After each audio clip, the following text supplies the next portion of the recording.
basura ka na sa buhay ko, Talia.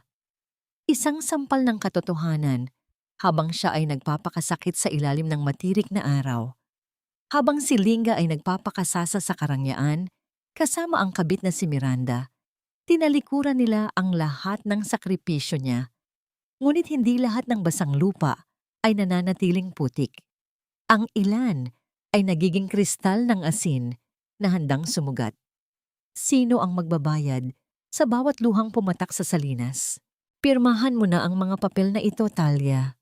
Sawang-sawa na ako sa amoy ng pawis at alat na laging nakadikit sa balat mo. Ang mga salitang yon ni Linga ay parang isang matalim na balisong na bumaon sa dibdib ni Talia. Mas masakit pa kaysa sa hapdi ng mga sugat sa kanyang kamay.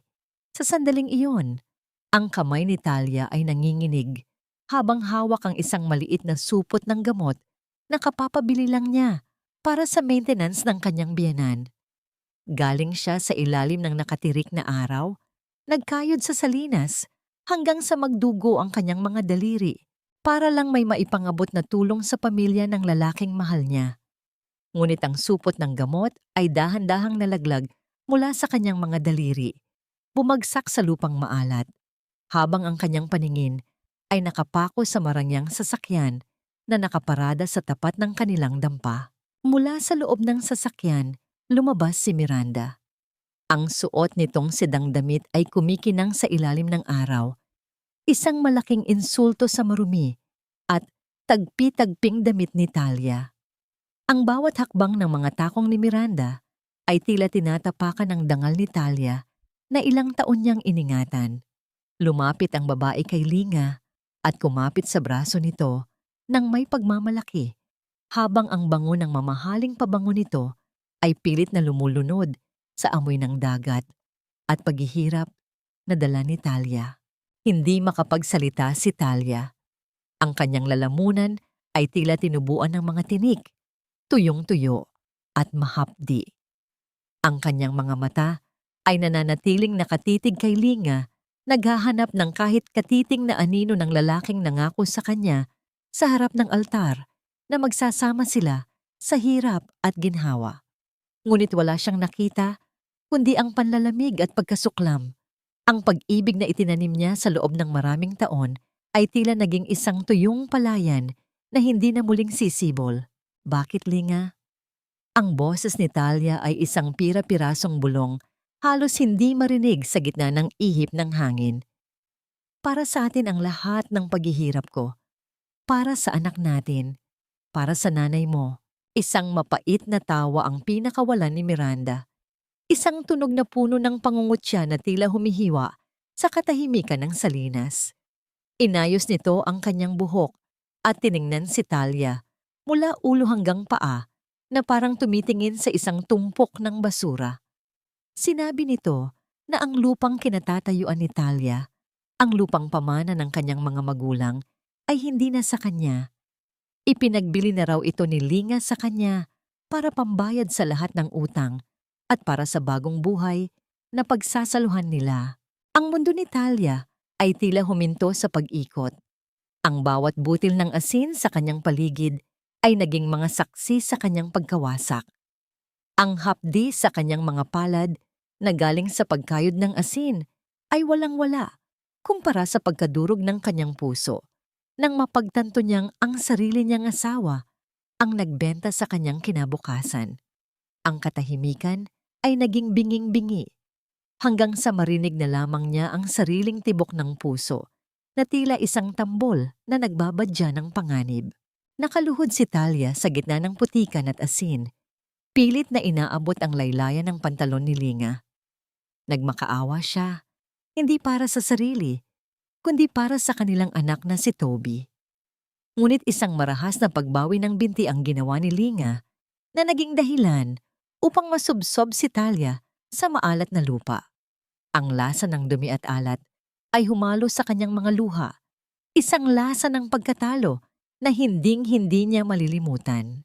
Sa gitna ng kanyang paghagulgol, isang nakabibinging tunog ng sirena ang bumasag sa hangin. Hindi nagtagal. Ilang armadong kalalakihan na nakauniporme ang bumaba mula sa mga sasakyan ng pulis. Itinuro siya ni Miranda habang may pekeng takot sa mga mata nito. Pinaratangan si Talia na nagnakaw ng mga mahahalagang dokumento at pera mula sa kumpanyang balak nilang itayo sa lupang iyon. Habang pinipilit siyang itayo ng mga awtoridad at kinakabitan ng malamig na posas, ang huling nakita ni Talia ay ang pagkaway ni Miranda at ang pag-iwas ng tingin ni Linga habang sumasakay sila pabalik sa sasakyan.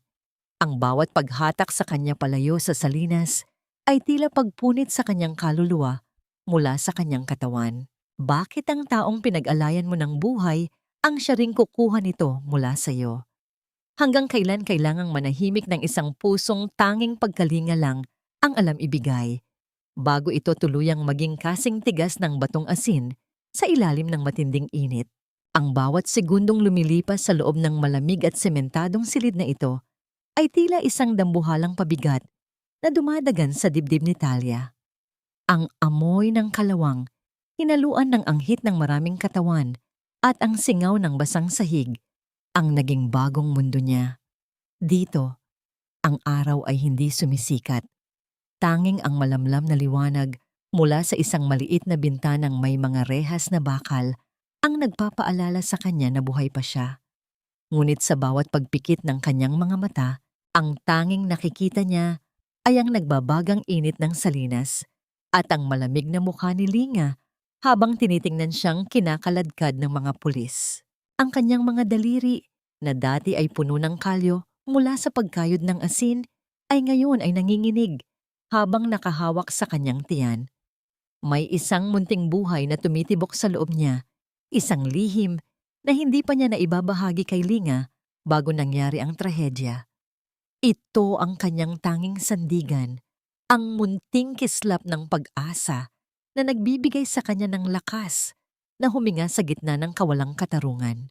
Isang hapon, ang katahimikan ng kanyang selda ay binasag ng kalansing ng mga susi at ang mabigat na yabag ng mga bota ng gwardiya. Tinawag ang kanyang pangalan para sa isang bisita. Sa loob ng maliit na silid na nahahati ng makapal na salamin, nakita niya si Linga. Hindi ito ang Linga na dati niyang kayakap sa gabi. Ang lalaking nasa harap niya ngayon ay suot ang isang mamahaling polo, malinis ang gupit, at may bakas ng kasaganaan na ninakaw mula sa pawis ni Talia. Walang bakas ng awa sa mga mata nito. Sa halip na kumustahin ang asawa, isang puting sobre ang ipinatong ni Linga sa mesa. Sinabi niya sa isang malamig at walang emosyong boses na kailangan ng pira-pirahan ni Talia ang mga dokumento para sa tuluyang paglipat ng kustodya ni Toby kay Miranda. Ayaw raw ni Linga na lumaki ang kanilang anak na may nanay na kriminal at nagnanakaw. Ang bawat salitang binitawan niya ay tila mga patak ng asidong tumutunaw sa puso ni Talia. Linga, maawa ka. Ang pagsusumamo ni Talia habang ang kanyang mga kamay ay pilit na dinidikit sa salamin. Anak ko si Toby. Ako ang nagpalaki sa kanya habang ikaw ay wala rito. Huwag mo siyang ibigay sa babaeng iyon. Ngunit tumayo lamang si Linga. Inayos ang kanyang suot at sinabing wala na siyang magagawa. Sinumbatan pa niya si Talia na ang kahirapan nito ang dahilan kung bakit sila nagkahiwalay. Nang tumalikod si Linga, naramdaman ni Talia ang isang matalas at nakapupulikat na sakit sa kanyang puson. Isang sakit na hindi katulad ng anumang naranasan niya noon. Ito ay isang uri ng hapdi na tila binubunot ang kanyang mismong kaluluwa mula sa kanyang katawan. Napahawak si Talia sa gilid ng mesa. Ang kanyang paningin ay nagdilim habang ang malamig na pawis ay namumuo sa kanyang noo. Sinubukan niyang tawagin ang gwardiya, ngunit ang kanyang boses ay tila nalunod sa kanyang lalamunan. Sa kanyang pagbalik sa selda, ang bawat hakbang ay tila paglakad sa ibabaw ng mga bubog. Nang gabing iyon, habang ang ulan ay malakas na humahagupit sa bubong na yero ng bilangguan, naramdaman ni Talia ang isang mainit na likidong dumadaloy sa kanyang mga binti. Ang munting pintig sa loob ng kanyang sinapupunan, ang munting buhay na itinuturing niyang huling kayamanan, ay dahan-dahang nawala. Ang bawat patak ng dugo sa malamig na semento ay tila mga piraso ng kanyang pangarap na tuluyan ng nadurog. Wala siyang magawa kundi ang yakapin ang sarili sa isang sulok habang ang kanyang katawan ay nanginginig sa matinding lagnat at pighati. Sa kadilimang iyon, ang tanging narinig ay ang mahina at paos na boses ni Talia na tinatawag ang pangalan ng kanyang anak na hindi man lang nasilayan ang liwanag. Ang kanyang gulugulong isipan ay punong-puno ng mga tanong na walang kasagutan. Bakit kailangang maging ganito kalupit ang mundo sa mga taong wala namang ibang ginawa kundi ang magmahal at magsakripisyo? Habang ang kulog ay gumugulong sa kalangitan, ang hikbi ni Talia ay naging isang matinding gulo ng emosyon. Ang kanyang pagkatao ay tila isang lupang tuyo na binasag ng matinding init. At ngayon ay nilulunod ng isang bagyong walang katapusan. Ang kanyang puso, na dati ay puno ng pagmamahal, ay dahan-dahang binalot ng isang makapal na sapot ng pait at puot. Paano pa makakaahon ang isang babaeng nawalan na ng lahat, ng dangal, ng kalayaan, ng asawa, at ngayon, ng kanyang munting anghel? May puwang pa ba ang pagpapatawad sa isang pusong ang tanging nararamdaman na lamang ay ang alat ng sarili niyang mga luha? Ang hapdi ng sugat ay nawawala rin, iha. Pero ang alat ng alaala ang laging naiiwan sa ating mga labi. Ang mahina ngunit mapangyarihang boses na yon ay nanggaling sa isang sulok ng infirmary kung saan nakahiga si Talia. Ang kanyang mga mata, na halos ayaw nang bumukas dahil sa bigat ng pighati, ay dahan-dahang gumalaw patungo sa pinagmulan ng boses. Doon, sa ilalim ng malamlam na bintana, nakaupo ang isang matandang babae. Ang kanyang muka ay parang isang mapa ng napakaraming karanasan, puno ng mga kulubot na tila mga tuyong kanal sa gitna ng tag-araw. Ngunit ang kanyang mga mata ay nagniningning sa talino at kapayapaan.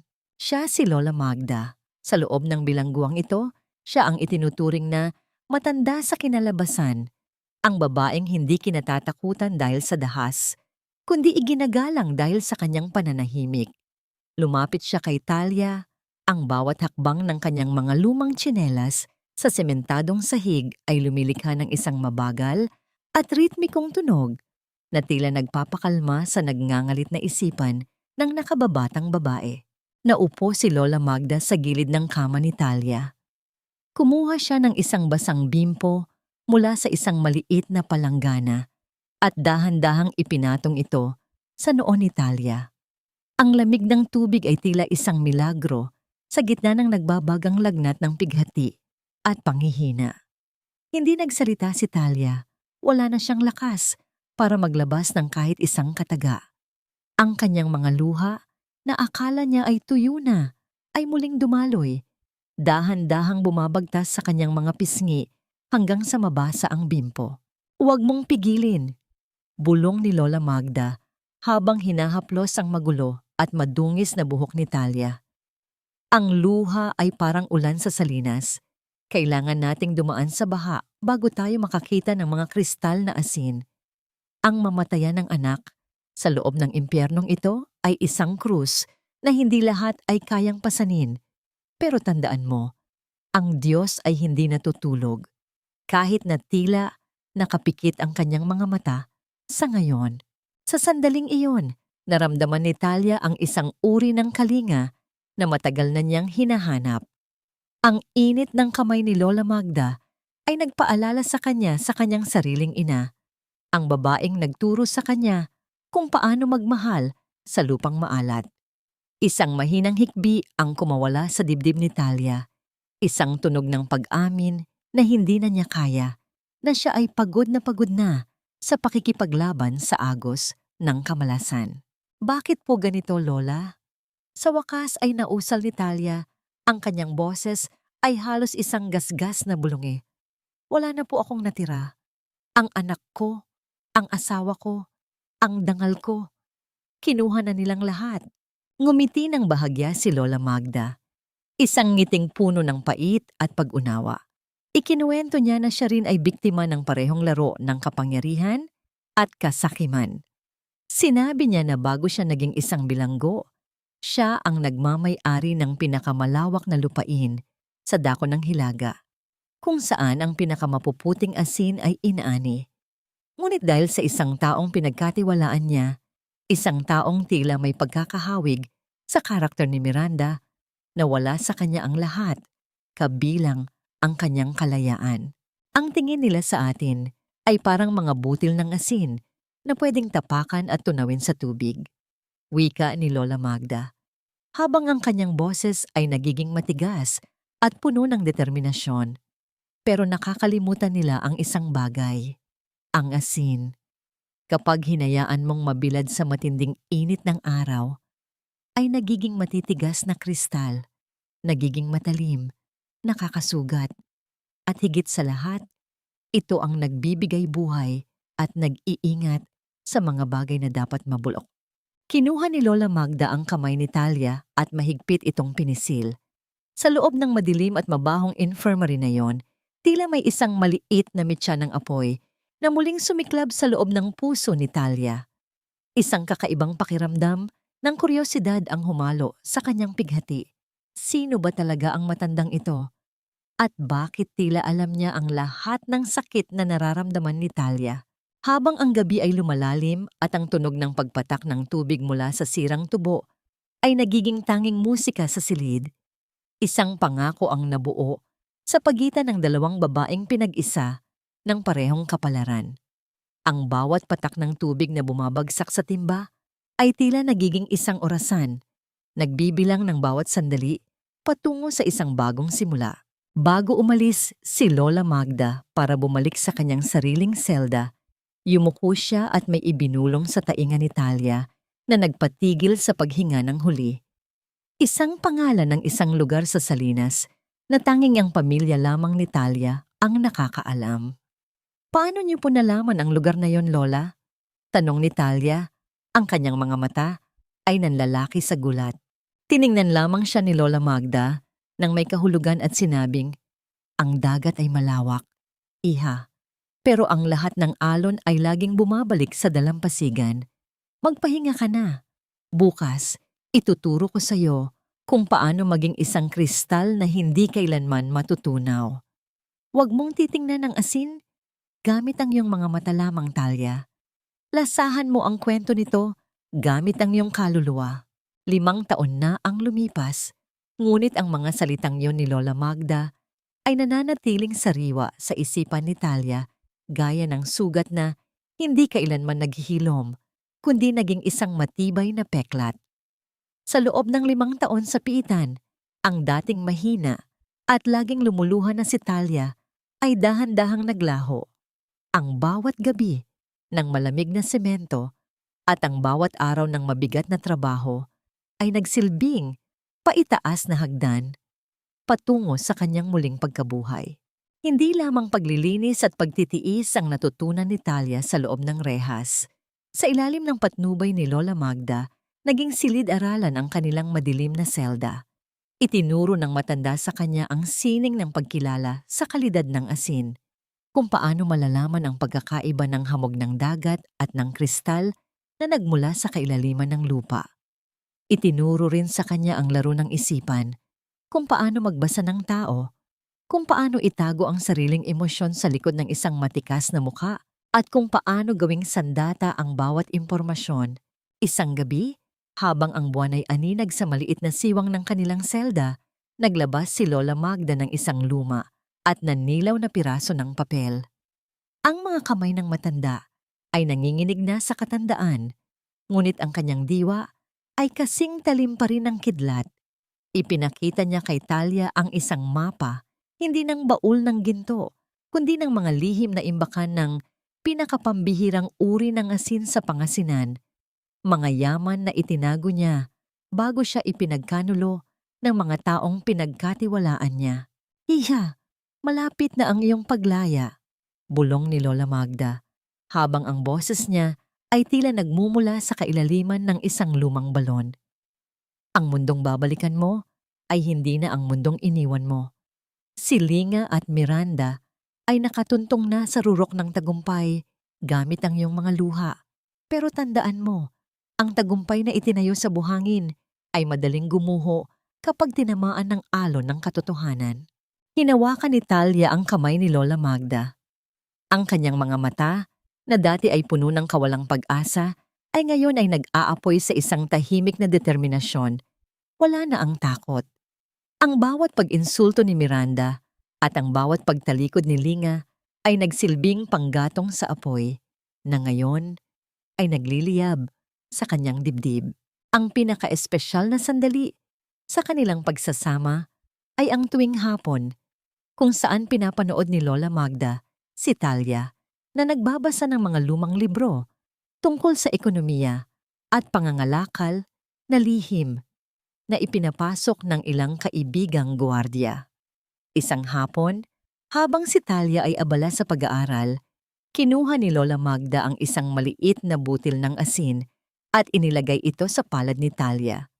Pinanood nila ang maliit na kristal na kumikinang sa ilalim ng nag-iisang sinag ng araw na pumasok sa selda. Ang payak na butil na yon ay sumisimbolo sa lahat ng sakripisyo at sa lahat ng posibilidad na naghihintay sa labas. Ito ang iyong magiging korona, sabi ng matanda. Hindi ginto, hindi brilyante, kundi ang pinakapurong kristal ng Salinas. Gamitin mo ito para bawiin ang lahat ng kinuha sa iyo. Bawiin mo ang iyong anak. Bawiin mo ang iyong dangal. Habang papalapit ang araw ng kanyang paglaya, naging mas matindi ang paghahanda ni Talia. Ang kanyang katawan ay naging mas malakas, ang kanyang isip ay naging mas matalas. Alam niyang sa labas, ang laban ay hindi nagagamitan ng dahas, kundi ng talino at pasensya. Ngunit sa likod ng kanyang determinasyon, may isang takot na nananatili. Ang takot na baka hindi na siya kilalanin ng kanyang anak na si Toby. Ang takot na baka huli na ang lahat para sa kanilang dalawa. Isang gabi bago ang kanyang nakatakdang paglabas, tinawag siya ni Lola Magda sa isang sulok. May iniabot itong isang maliit na susi na nakatali sa isang maruming pisi. Sinabi ng matanda na ang susing iyon ang magbubukas sa huling pinto ng katotohanan, isang lihim na maging si Miranda ay hindi kailanman nalaman tungkol sa pagkamatay ng mga magulang ni Talia. Ang katotohanan ay parang asin sa sugat, Talia, wika ni Lola Magda, habang ang kanyang mga mata ay unti-unting napupuno ng luha. Masakit ito sa simula, pero ito lamang ang makakapigil sa pagkalat ng lason. Handa ka na bang harapin ang hapdi para sa iyong kalayaan? Nang tumunog ang mabigat na bakal na pinto para sa huling hudyat ng gabi, naiwang nakatitig si Talia sa susing hawak niya. Bukas, muli niyang malalanghap ang hangin ng Salinas. Bukas, sisimulan na niya ang paghabi ng kanyang paghihiganti. Isang paghihiganti na kasing alat ng dagat at kasing tibay ng kristal. Ngunit ang huling tanong ni Lola Magda ay nag-iwan ng isang malaking katanungan sa kanyang isipan. Ano ang tunay na nangyari sa kanyang mga magulang? At sapat ba ang susing ito para buksan ang pusong matagal ng kinandado ng pait at poot? Ang hangin ng Salinas ay hindi na kasing tamis ng dati. Habang bumababa si Talia mula sa luma at maingay na bus, ang unang bumati sa kanya ay ang amoy ng dagat, isang pamilyar na samyo na dati ay nagbibigay sa kanya ng kapayapaan. Ngunit ngayon ay tila isang paalala ng lahat ng kanyang nawala.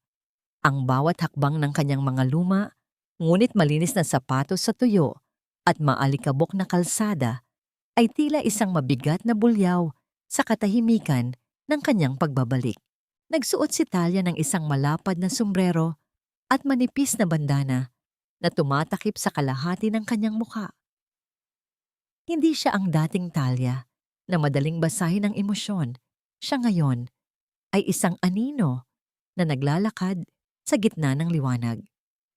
Nagtungo siya sa tapat ng dambuhalang tarangkahan ng Hacienda Miranda, ang dating lupain ng kanyang pamilya, na ngayon ay pinalilibutan na ng matataas na pader at mga gwardiya. Ang mga puting kristal ng asin sa malayo ay kumikinang pa rin sa ilalim ng araw, ngunit ang mga ito ay hindi na simbolo ng biyaya, kundi ng kasakiman. Mula sa isang tagong sulok sa labas ng bakod, nakita niya ang isang marangyang sasakyan na pumasok sa mansyon. Huminto ito sa tapat ng malawak na beranda. Bumaba si Miranda. Suot ang isang matingkad na pulang bestido na tila isang reyna na nagmamasid sa kanyang nasasakupan. Ngunit hindi ang marangyang anyo ni Miranda ang nagpatigil sa pagtibok ng puso ni Talia. Isang batang lalaki na may suot na kupas na t-shirt at tila laging nakayuko ang mabilis na lumapit sa sasakyan. Si Toby. Ang kanyang munting Toby na ngayon ay 10 taong gulang na. Ang dati ay bilugan at masayang mukha ng kanyang anak ay napalitan ng isang anyo ng pagod at takot. Ang bawat galaw ng bata ay tila kalkulado, tila sanay na sa pag-iwas sa anumang galit o pananakit. Bilis-bilisan mo, bata! Ang bagal-bagal mong kumilos, para kang pagong. Ang matinis na boses ni Miranda ay umalinggaw-ngaw sa paligid, sapat na upang marinig ni Talia mula sa kanyang kinatatayuan. Nakita ni Talia kung paano kinuha ni Toby ang isang basahan at lumuhod sa harap ni Miranda.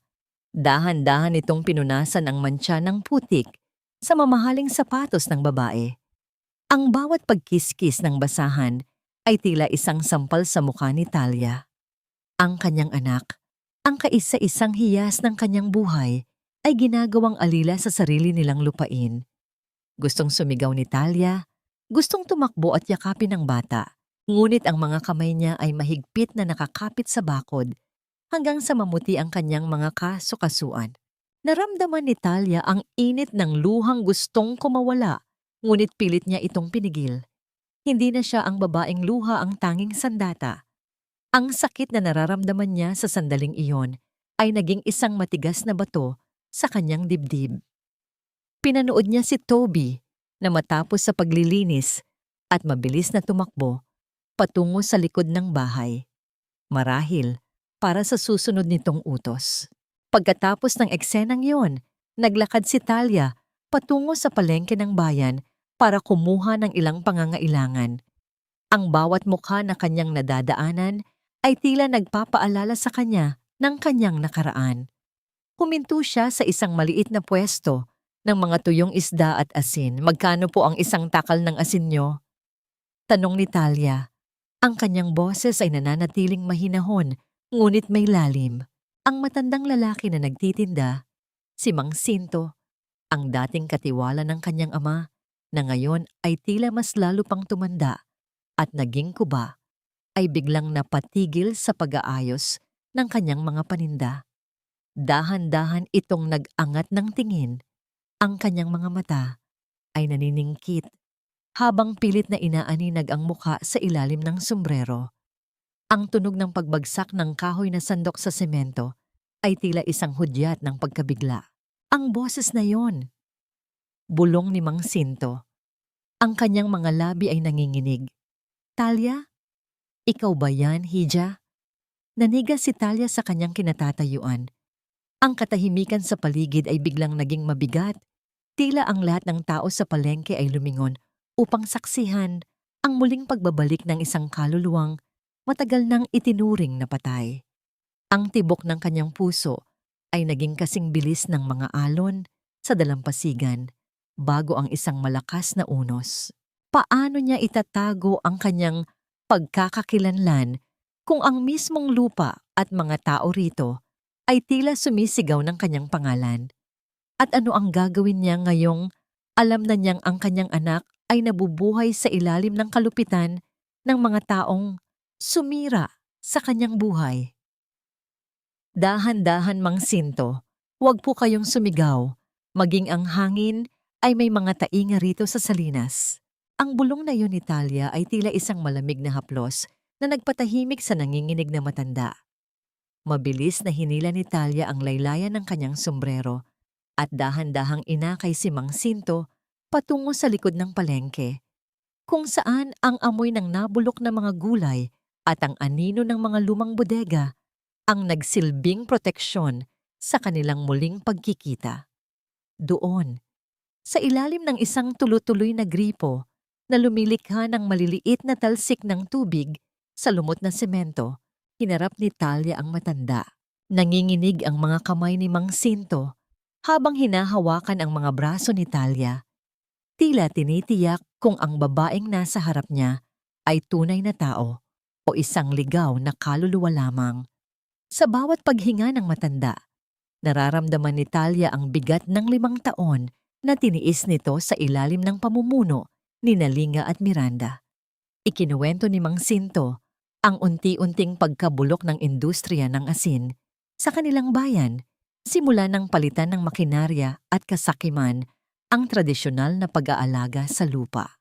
Akala namin ay tuluyan ka na nilang nabaon sa limot hija, hikbi ng matanda. Ang kanyang boses ay tila isang tuyong dahon na hinahangin. Ang Salinas ay naging isang malaking bilangguan para sa amin. Si Toby, ang batang iyon, ay parang isang ibon na pinutulan ng mga pakpak. Ang bawat salita ni Mang Sinto ay tila nagdaragdag ng timbang sa susing hawak ni Talia sa loob ng kanyang bulsa. Alam ni Talia na hindi na siya pwedeng mag-aksaya ng panahon. Kailangan niyang hanapin ang huling pamanang iniwan ni Lola Magda bago pa ito matuklasan ng iba. Sa gabay ni Mang Sinto, tinahak nila ang isang daang matagal nang nilamon ng mga ligaw na damo at baging patungo sa isang lumang bodegang yari sa bato na malapit sa dalampasigan. Ang bodegang itinuring na sumpa ng mga taga-Salinas dahil sa mga kwento ng kababalaghan. Ngunit para kay Talia, ang bodegang yon ay isang kuta ng pag-asa. Gamit ang susing ibinigay ni Lola Magda, dahan-dahan niyang binuksan ang kinakalawang na trangka. Ang tunog ng pagkiskis ng bakal sa bakal ay tila isang hudyat ng paggising sa isang higanteng matagal nang natutulog. Sa loob, ang kadiliman ay sinalubong ng isang kislap na tila galing sa libu-libong maliliit na bituin. Hindi ginto ang bumungad sa kanila. Sa halip, ang buong bodega ay punong-puno ng mga sako ng flor de sel o ang bulaklak ng asin, ang pinakamataas at pinakamahal na uri ng asin na kinuha mula sa kailaliman ng dagat at dumaan sa 10 taon ng natural na pagpapatuyo at paglilinis. Ito ang itinago ni Lola Magda, isang yamang hindi nabubulok at lalong nagiging mahalaga sa paglipas ng panahon. Ang mga kristal ay kulay rosas at puti, kumikinang sa bawat sinag ng liwanag na pumapasok mula sa mga butas sa bubong. Ito ang magiging sandata natin, Mang Sinto, bulong ni Talia habang hinahayaan niyang dumaloy ang mga butil ng asin sa kanyang mga daliri. Ang bawat butil ay tila may dalang mensahe ng katarungan. Hindi lang ito asin. Ito ang lahat ng luhang pumatak sa Salinas na ngayon ay naging mga kristal na ng kapangyarihan. Isang espesyal na sandali ang namagitan sa kanila nang kumuha si Mang Sinto ng isang maliit na baso ng tubig at hinaluan ito ng isang kurot ng naturang asin. Ang simpleng ritual na ito ay tila isang panunumpa ng katapatan. Sa gitna ng alikabok at amoy ng luma, muling naramdaman ni Talia na hindi siya nag-iisa. May mga tao pa ring handang tumayo para sa kanya, handang lumaban para sa katotohanan. Ngunit ang katahimikan ng bodega ay biglang nabasag ng tunog ng isang malakas na anunsyo mula sa malayo. Ang tunog ng mga kampana ng simbahan at ang malakas na tinig ng isang tagapagsalita na gumagamit ng dambuhalang megaphone ay umabot hanggang sa kanilang kinaroroonan. Inaanunsyo ni Miranda ang isang marangyang pagtitipon, ang Grand Salt Gala, upang ipagdiwang ang ika-10 taon ng kanyang paghahari sa industriya ng asin at ang nakatakdang pagpapatayo ng isang dambuhalang hotel sa ibabaw ng mga lumang taniman ng Salinas. Ang pagdiriwang na yon ay gaganapin sa susunod na linggo. Ang lahat ng mayayaman at makapangyarihang tao sa bansa ay darating upang saksihan ang huling kuko ng kamatayan para sa Salinas na kinalakihan ni Talia. Napahawak si Talia sa isang sako ng asin. Ang kanyang mga mata ay naniningkit sa determinasyon. Isang mapanganib na plano ang nagsisimulang mabuo sa kanyang isipan. Ang gala na iyon, na dapat ay korona ng tagumpay ni Miranda, ang siya palang magiging entablado para sa kanyang muling pagkabuhay. Paano magagawang sumabog ng isang anino sa gitna ng isang marangyang pagtitipon? At sapat ba ang mga kristal ng asin na ito upang itumba ang isang imperyong itinayo sa kasinungalingan at dugo? Ang ningning ng mga dambuhalang kristal na chandelier ay tila mga peking bituin na pilit nagnanakaw ng liwanag mula sa tunay na ganda ng gabi. Ang bulwagang yon ay punong-puno ng halimuyak ng mga sariwang bulaklak at mamahaling alak. Isang mundong napakalayo sa amoy ng putik at alat na kinalakihan ni Talia.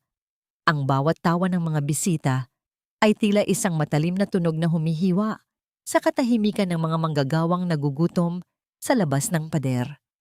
Sa gitna ng entablado, nakatayo si Miranda, suot ang isang kumikinang na gown na tila balutin ng kanyang kapangyarihan.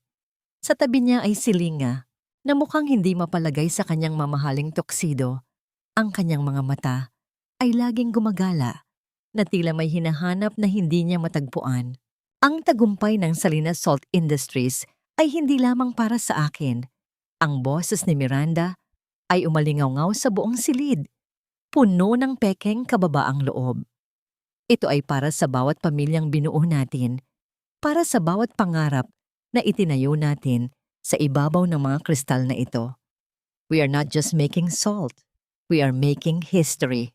Isang masigabong palakpakan ang sumunod, ngunit ang lahat ng atensyon ay biglang naputol nang bumukas ang dambuhalang pinto ng bulwaga. Walang anunsyo, walang ingay, kundi ang marahang pagpasok ng isang babaeng nababalot ng misteryo. Nakasuot siya ng isang mahaba at simpleng itim na bestido na gawa sa seda, na tila yakap ng kadiliman ng gabi. Ang kanyang buhok ay maayos na nakapusod. Inilalantad ang isang mukha na kasing kinis ng marmol at mga matang kasing lalim ng karagatan. Ang bawat pagtama ng kanyang mga takong sa makinis na sahig ay lumilikha ng isang matalim na tunog na tila nagbibigay babala sa lahat ng naroon. Tumigil ang bulungan. Kahit si Linga ay napatayo ng tuwid, ang kanyang puso ay tila may naaalalang pintig na matagal na niyang ibinaon. Hindi niya makita ng malinaw ang mukha ng babae dahil sa madilim na belo na bahagyang nakatabing sa mga mata nito, ngunit ang tindig nito ay tila isang reynang nagbabalik upang bawiin ang kanyang trono. I'm sorry for the intrusion, but I heard this is where the best salt in the country is celebrated. Ang boses ng babae ay malumanay, ngunit may awtoridad na hindi matatawaran. Gumamit siya ng Ingles na may halong Tagalog, isang paraan ng pagsasalita na tila nagpapakita ng kanyang mataas na antas sa lipunan. I am Natalia, a representative of a new investment group. We are looking for partners who truly understand the soul of the sea. Lumapit si Miranda, ang kanyang mga mata ay naniningkit habang sinusuri ang estranghero. Natalia, I haven't heard of your group, but welcome to my gala. I hope you're impressed with what you see. Ngumiti ng bahagya ang babaeng nagpapakilalang Natalia. Kinuha niya ang isang maliit, kristal na garapon mula sa kanyang pitaka at ipinatong ito sa mesa, sa tabi mismo ng produktong ipinagmamalaki ni Miranda. Sa loob ng garapon ay ang kulay rosas na flor de sel na nakuha ni Talia mula sa lihim na bodega. Sa ilalim ng liwanag ng chandelier, ang asin ni Talia ay kuminang ng higit pa sa anumang hiyas sa loob ng silid, habang ang asin ni Miranda ay tila naging kulay abo at marumi sa tabi nito. Impressed is a strong word, Mrs. Miranda, wika ni Natalia, habang ang kanyang paningin ay saglit na dumapo kay Linga, na tila napako sa kanyang kinatatayuan. I believe that salt should preserve, not destroy. Your salt looks processed, machine-made. My salt. It has the taste of sacrifice and time. Isang tensyon ang bumalot sa paligid. Ang mga bisita ay nagsimulang magbulungan. Kinukumpara ang dalawang produkto. Ramdam ni Miranda ang banta sa kanyang reputasyon. Lumapit si Linga, tila hinihila ng isang hindi maipaliwanag na puwersa. Nang malapit na siya, isang pamilyar na samyo ang pumasok sa kanyang pang-amoy. Hindi pa bango, kundi ang amoy ng hangin sa dalampasigan tuwing madaling araw, ang amoy ng balat ni Talia noong sila ay masaya pa. "Do I know you?" Tanong ni Linga, ang kanyang boses ay nanginginig. Tumingin ng diretso ang babae sa mga mata ni Linga sa likod ng manipis na belo. Sa isang maikling sandali, nakita ni Linga ang isang kislap ng puot at pighati na tila isang kidlat sa gitna ng gabi. "Maybe in another life, Mr. Linga," sagot ni Natalia bago dahan-dahang tumalikod. "But for now, consider this a taste of things to come. Your empire is beautiful, but remember, salt can also make iron rust." Habang naglalakad palayo si Natalia, naiwang tulala si Miranda. Ang kanyang kamay ay mahigpit na nakakapit sa kanyang baso ng champagne hanggang sa mamuti ang kanyang mga daliri. Ramdam niya ang isang malamig na kilabot na gumagapang sa kanyang likuran. Sino ang babaeng ito? At bakit tila kilala nito ang bawat lamat sa kanyang pagkatao? Sa kabilang dako, si Linga ay nanatiling nakatingin sa pintong nilabasan ng babae. Ang kanyang kamay ay nakahawak sa kanyang dibdib. Ang bawat butil ng asin sa ibabaw ng mesa ay tila naging mga matatalim na kristal na nagsisimulang sumugat sa kanyang budhi. Hindi nababayaran ng kahit anong dami ng ginto ang dugong dumanas ng alat para lamang mabuhay ang iba. Ang dilim ng gabi sa barado ng mga manggagawa ay tila isang makapal na kumot na nagtatago sa mga lihim na luhang pumatak sa bawat mesa. Pagkatapos ng marangyang gala, hinubad ni Talia ang kanyang mamahaling bestido at nagsuot ng isang payak na balabal. Kasama si Mang Sinto, tinahak nila ang makitid na eskinita patungo sa dampa ng mga pinakalumang pamilya ng Salinas. Doon, sa ilalim ng malamlam na liwanag ng isang gaserang, tila hininga na lang ang nagpapanatiling buhay. Naghihintay ang mga lalaking ang mga balat ay kasing tigas na ng batong asin. Ang mga pamilyang ito ay baon sa utang kay Miranda. Ang bawat butil ng bigas na kanilang isinusubo ay may kapalit na interes na hindi na nila kailanman mababayaran. Sa gitna ng dampa, hinarap sila ni Talia. Hindi bilang si Natalia, kundi bilang ang anak ng Salinas na matagal na nilang inakalang kinuha na ng dagat. "Mang Tacho, itabi niyo po ang inyong mga listahan ng utang," malumanay na wika ni Talia habang inilalapag sa mesa ang ilang makakapal na sobre. Ang tunog ng mga papel na naglalaman ng pera ay tila isang himig ng kalayaan sa pandinig ng mga naroon. Bayad na po ang lahat, mula sa sari-sari store hanggang sa mga pautang ni Miranda. Wala na kayong utang na loob sa mga taong kumukuha ng inyong lakas kapalit ng barya. Natahimik ang buong dampa. Ang tanging narinig ay ang mahina at mabilis na paghinga ni Mang Tasyo, isang veteranong manggagawa na nawalan ng 2 daliri sa makinarya ni Miranda.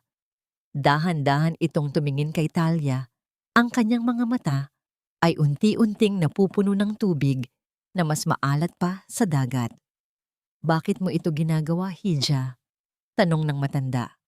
Ang kanyang boses ay nanginginig sa pagitan ng gulat at pag-asa. "Anong hihingin mong kapalit?" Isang mapait, ngunit mapagmahal na ngiti ang sumilay sa mga labi ni Talia. Hinawakan niya ang magaspang at sugatang kamay ng matanda. "Ang hinihingi ko lang po ay ang inyong katapatan. Huwag na nating hayaang maging alipin ang susunod na henerasyon. Ang Salinas ay atin at babawiin natin ito, butil-butil, kristal-kristal." Sa sandaling iyon, naganap ang isang eksenang tila nagpapatigil sa oras. Sa halip na magpasalamat sa pera, lumapit ang asawa ni Mang Tasyo, si Aling Rosa, at akmang magmamano kay Talia bilang paggalang. Ngunit bago pa ito magawa ng matanda, si Talia mismo ang lumuhod sa maruming sahig. Kinuha niya ang isang palanggana ng maligamgam na tubig na may hinalong asin at dahan-dahang hinugasan ang namamagang paa ni Aling Rosa. Isang gawaing dati ay ginagawa ng kanyang ama sa mga manggagawa nito noong bata pa siya. Ang simpleng kilos na ito ng pagpapakumbaba ay tila isang apoy na tumunaw sa yelo ng takot sa puso ng mga taga-baryo. Ang bawat isa sa kanila ay naramdaman ang muling pagkabuhay ng kanilang dangal. Hindi na sila basta-bastang manggagawa. Sila ay bahagi na ngayon ng isang lihim na hukbo na pinag-iisa ng tunay na utang na loob, hindi sa pera, kundi sa pagmamahal. Habang nangyayari ito sa baryo, sa loob ng malawak na mansyon ni Miranda, si Linga ay hindi mapakali. Nakatayo siya sa kanyang balkonahe, nakatingin sa kadiliman ng salinas. Hawak niya ang isang maliit na piraso ng itim na seda, isang bahagi ng belo na nalaglag ni Natalia sa gala. Inilapit niya ito sa kanyang ilong at muling nalanghap ang pamilyar na amoy. Hindi ito amoy ng mamahaling pabango ni Miranda. Ito ang amoy ng sampagitan na hinaluan ng alat ng dagat. Ang amoy ng nakaraan na pilit niyang kinalimutan. Linga, bakit ka pagising? At ano ang hawak mong basahan na yan? Ang matalas na boses ni Miranda ay pumunit sa katahimikan mula sa likuran. Mabilis na itinago ni Linga ang tela sa loob ng kanyang bulsa. Wala, Miranda. Iniisip ko lang ang bagong investor. Parang may kakaiba sa kanya. Wala kang dapat ikabahala. Pagmamalaki ni Miranda habang humihigop ng alak. Pera lang ang habol niyan. At kapag nakuha ko na ang tiwala niya, sisiguraduhin kong wala na siyang magagawa kundi sumunod sa atin. Ngunit habang tinitingnan ni Linga ang kanyang asawa, naramdaman niya ang isang matinding lamat sa kanilang pagsasama. Ang babaeng nasa harap niya ay puno ng yaman, ngunit bakit tila ang Natalia na yon ay may dalang kapangyarihan na masigit pa sa ginto? Isang hinala ang nagsisimulang gumapang sa kanyang isipan, isang hinalang nagpapabilis sa tibok ng kanyang puso, sa takot at pananabik. Sino ka ba talaga, Natalia? At bakit tila ang bawat salita mo ay parang isang tinik na bumaon sa aking budhi? Ang bawat pirasong kristal ng tagumpay ni Miranda ay dahan-dahang nagkakalamat. Parang salamin na tinatamaan ng matinding init ng katotohanan. Sa loob ng malawak na opisina ng Salinas Salt Industries, ang hangin ay naging kasing bigat ng isang paparating na bagyo. Nagkalat ang mga papel sa sahig at ang tunog ng paghampas ng kamay ni Miranda sa mesa ay tila isang kulog na nagpayanig sa buong silid. 3 malalaking kliyente mula sa ibang bansa ang sabay-sabay na nagkansela ng kanilang kontrata. Ang dahilan? May isang bagong supplier na nag-aalok ng mas purong uri ng asin sa mas mababang halaga, ang grupo ni Natalia. Hindi ito maaari. Paano nila nakuha ang mga contacts natin? Linga, gawin mo ang lahat para bawiin sila. Ang sigaw ni Miranda, ang kanyang mukha ay namumula na sa galit, habang ang kanyang mga ugat sa leeg ay tila puputok na. Si Linga, na nakaupo sa isang sulok, ay tila wala sa sarili. Hawak niya ang isang ulat tungkol sa pagbagsak ng kanilang stocks. Ngunit ang kanyang isipan ay nakatuon sa isang imahe, ang imahe ni Natalia, habang nakatayo sa ilalim ng buwan noong gabi ng gala. May isang uri ng takot at paghanga na naglalaban sa loob niya. Sa halip na sumagot ng may determinasyon, dahan-dahan lamang siyang tumayo at lumapit sa bintana, nakatingin sa malawak na salinas na unti-unti nang nawawalan ng ningning sa ilalim ng pamumuno ni Miranda.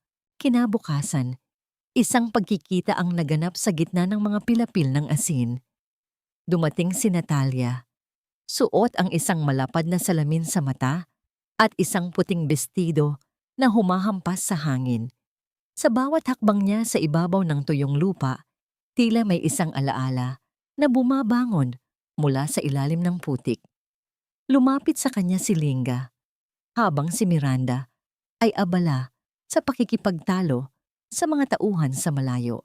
Miss Natalia, mukhang mabilis ang pag-angat ng inyong kumpanya, wika ni Linga, pilit na pinapanatili ang profesional na tono ng kanyang boses. Pero sa negosyo, ang sobrang bilis na pag-akyat ay madalas na uuwi sa mabilis na pagbagsak. Dahan-dahang hinubad ni Natalia ang kanyang salamin at sa isang maikling sandali, hinayaan niyang magtama ang kanilang mga paningin. Isang malamig na ngiti ang sumilay sa kanyang mga labi. Isang ngangiting tila may dalang libu-libong saksak ng pait. Ang pagbagsak ay para lamang sa mga taong ang pundasyon ay gawa sa kasinungalingan. Mr. Linga, ang malumanay na sagot ni Natalia. Inabot niya ang isang butil ng asin mula sa lupa at pinanood itong matunaw sa init ng kanyang palad. Ang akin ay gawa sa pawis, dugo, at matagal na paghihintay. Hindi iyon basta-basta natutunaw. Isang kakaibang tensyon ang namagitan sa kanila. Sa hindi maipaliwanag na dahilan, naramdaman ni Linga ang pagnanais na hawakan ang kamay ng babaeng ito na tila naghahanap ng isang pamilyar na init. Inabot niya ang kanyang kamay upang tulungan si Natalia na tumawid sa isang maliit na kanal ng tubig alat. Ang pagtama ng kanilang mga balat ay tila isang kislap ng kuryente na nagpabalik sa alaala ni Linga tungkol sa kanilang kasal. Ang paraan ng paghawak ni Talia sa kanyang kamay noong wala pa silang anuman kundi ang isa't isa. Natalia, bakit tila ang boses mo ay laging may dalang multo? Bulong ni Linga, ang kanyang boses ay nanginginig sa pagkalito. Bago pa makasagot si Natalia, isang matalim na boses ang pumunit sa katahimikan. Linga, anong ginagawa mo riyan? At bakit mo hinahawakan ang babaeng yan? Lumapit si Miranda ng mabilis. Ang kanyang mga takong ay bumaon sa malambot na lupa ng salinas. Hinablot niya ang braso ni Linga palayo kay Natalia. Ang selos at insecurity ay mababanaag sa bawat guhit ng kanyang mukha. Sa paningin ni Miranda, hindi lang negosyo ang kinukuha ni Natalia, kundi pati na rin ang lalaking inagaw niya sa isang kawawang asawa. 5 taon na ang nakalilipas. Nang gabing iyon, sa loob ng kanilang mansyon, ang katahimikan ay naging masakit sa tainga. Hindi makatulog si Linga. Nagtungo siya sa kanilang lumang bodega sa likod ng bahay, ang lugar kung saan nakatago ang mga gamit na hindi nais makita ni Miranda. Sa ilalim ng isang tumpok ng mga lumang kahon, hinukay ni Linga ang isang maliit na kahon ng sapatos. Sa loob nito ay may isang lumang larawan, ang larawan ng kanilang kasal ni Talia. Sa litrato, si Talia ay nakangiti ng buong tapat. Ang kanyang mga mata ay nagniningning sa pag-ibig, malayo sa pait na nakikita ni Linga sa mga mata ni Natalia. Hinaplos ni Linga ang mukha ni Talia sa larawan habang ang isang butil ng luha ay dahan-dahang pumatak sa kupas na papel. Patawarin mo ako, Talia, kung nasaan ka man. Ang mahinang hikbi ni Linga. Ngunit ang pinto ng bodega ay dahan-dahang bumukas, lumilikha ng isang mahabang anino sa sahig. Nakatayo roon si Miranda, ang kanyang mga mata ay naniningkit sa galit habang nakatitig sa larawang hawak ni Linga. Ang tunog ng kanyang paghinga ay naging isang babala ng isang malaking pagsabog. Kaya pala hindi ka mapakali, dahil hanggang ngayon, ang basurang yun pa rin ang hinahanap mo. Ang sigaw ni Miranda na tila isang kidlat na bumasag sa katahimikan ng gabi. Ang bawat peklat sa maliliit na kamay ng isang bata ay isang sumpa sa langit na naghihintay ng katarungan. Sa ilalim ng nagbabagang kulay ng dapit hapon, kung saan ang langit ay tila nagdurugo sa gitna ng kahel at lila, natagpuan ni Talia si Toby.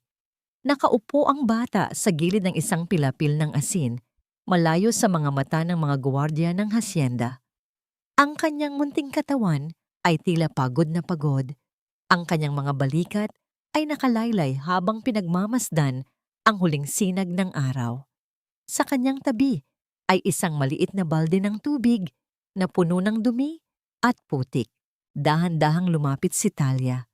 Ang kanyang puso ay tila pinipiga sa bawat hakbang na kanyang ginagawa patungo sa kanyang anak. Huminto siya sa likuran ng bata. Pinapanood ang bawat paghinga nito. Nakita niya ang isang mahabang galos sa braso ni Toby. Isang sugat na tila galing sa isang matalas na bagay. Marahil ay mula sa isang pagkadapa o isang marahas na paghatak. Bata, bakit mag-isa ka rito sa gitna ng salinas? Hindi ba mapanganib ang dilim para sa isang tulad mo?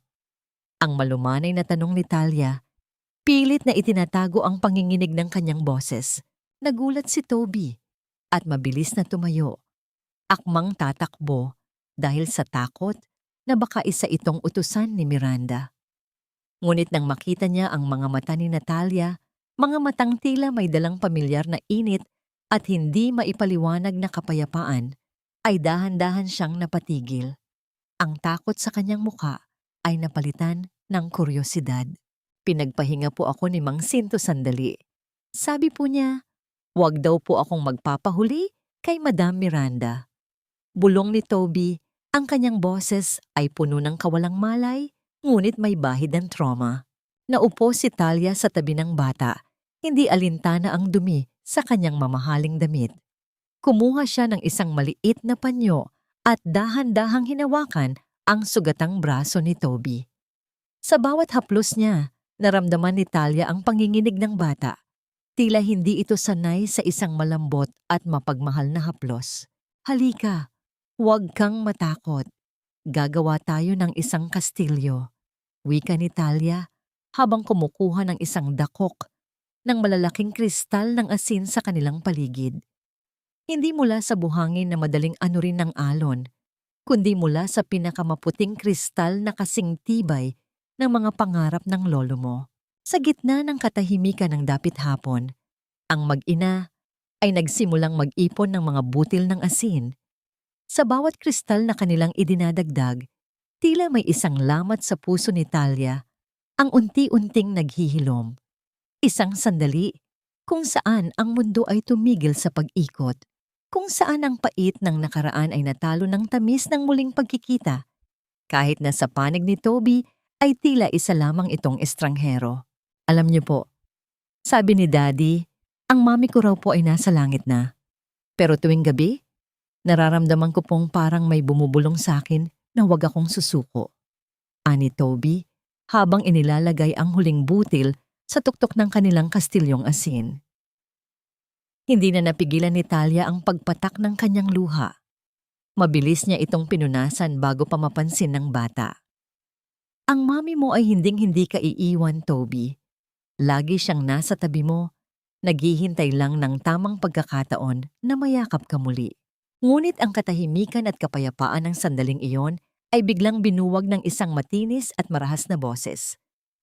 Ang tunog ng mga takong na humahampas sa tuyong lupa ay tila isang babala ng isang darating na lindol. Nakatayo sa kanilang likuran si Miranda. Ang kanyang muka ay balot ng puot habang nakatingin sa kastilyong asin at sa pagkakalapit ng dalawa. "Anong ginagawa mo sa batang ito, Natalia?" Ang singal ni Miranda, ang kanyang mga mata ay naniningkit sa hinala. "Toby, ilang beses ko bang sasabihin sa'yo na huwag kang makikipag-usap sa kahit na sino? At ikaw naman, Natalia, mukhang masyado kang nahuhumaling sa mga basura ng salinas." Mabilis na tumayo si Toby at yumuko. Ang kanyang katawan ay muling nanginig sa takot. Akmang itataas ni Miranda ang kanyang kamay upang saktan ng bata nang mabilis na tumayo si Talia at hinawakan ang braso ng babae. Ang bawat daliri ni Talia ay bumaon sa balat ni Miranda, isang hawak na puno ng kuryente at pait na hindi kailanman naramdaman ng huli. "Huwag mo siyang susubukang saktan, Miranda." Ang boses ni Talia ay mababa, ngunit puno ng panganib. Tila isang dagundong bago ang pagputok ng bulkan. "Dahil sa bawat luhang pinalalabas mo sa batang ito, sinisiguro ko sa iyo na isang imperyo ang kukunin ko sa iyo bilang kabayaran." Napatigil si Miranda. Ang kanyang hininga ay naging mabilis. Sa kauna-unahang pagkakataon, nakaramdam siya ng isang tunay na takot sa harap ng babaeng nagpapakilalang Natalia. Sino ang babaeng ito na tila handang pumatay para sa isang batang alila? Ang bawat puting kristal na pinaghirapan nating buuin ay tila mga pangarap na dinudumihan ng itim na tinta ng kasakiman. Hindi sapat ang galit ni Miranda upang mapatahimik ang kanyang mga pangamba. Sa loob ng kanyang marangyang silid, ang tunog ng pag-ikot ng kanyang baso ng alak ay tila isang babala ng isang paparating na dilubyo. Hindi niya matanggap na ang isang estrangherong tulad ni Natalia ay may lakas ng loob na humamon sa kanyang kapangyarihan. Isang utos ang kanyang binitiwan sa gitna ng kadiliman ng gabi. Isang utos na magpapabagsak sa tanging kayamanan ni Talia. Isang malakas na bagyo ang kasalukuyang namumuo sa labas. Ang hangin ay humahagupit sa mga puno ng niyog at ang mga ulap ay tila dambuhalang mga aninong lumalamon sa liwanag ng buwan. Sa gitna ng unos, ilang anino ang mabilis na kumilos patungo sa mga kooperatiba ng asin na itinayo ni Talia. Ang mga ito ay mga tauhan ni Miranda. Bit-bit ang mga galon ng madumi at maitim na langis ng makina. Walang habas nilang ibinuhos ang malapot at mabahong likido sa mga puting-puting taniman ng asin. Ang bawat patak ng itim na lason ay tila isang lamat sa puso ng salinas. Ang flor de sel na dapat ay magliligtas sa mga manggagawa ay dahan-dahang nilalamon ng kadiliman.